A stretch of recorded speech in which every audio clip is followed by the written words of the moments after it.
Jesus already told us what to do in the first 24 hours of the tribulation. What specific warning did Jesus give us?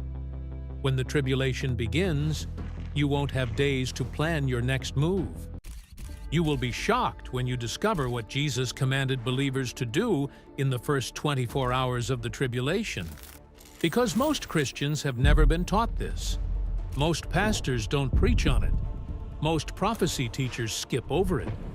But it's right there in Scripture, clear as day. Discovery 1. When it begins. All right, let's establish something foundational. Because there's a lot of confusion about when the tribulation starts. Some people think it begins when the Antichrist signs a peace treaty with Israel. That's based on Daniel 9:27, which talks about confirming a covenant with many for 1 week, 7 years.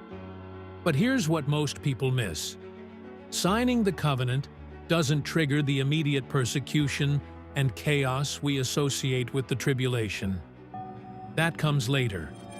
The moment everything changes, the moment the timer starts counting down to Christ's return, the moment when believers need to act immediately, that moment is very specific.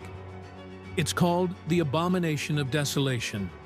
Let me show you what Jesus said in Matthew 24. This is the Olivet Discourse, where Jesus is sitting with his disciples on the Mount of Olives, overlooking Jerusalem, and they ask him, "What will be the sign of your coming and the end of the age?" And Jesus gives them a detailed timeline: wars, famines, earthquakes, false messiahs, persecution, the gospel preached to all nations. But then he says something that should make every believer pay very close attention. Matthew 24:15. When ye therefore shall see the abomination of desolation, spoken of by Daniel the prophet, stand in the holy place. Whoso readeth, let him understand. When ye therefore shall see the abomination of desolation. Not if you see it. When? This is a certainty. This will happen.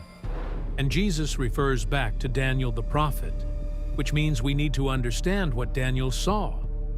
Daniel chapter 9, verse 27, describes what happens halfway through the 7-year period. And he shall confirm the covenant with many for 1 week.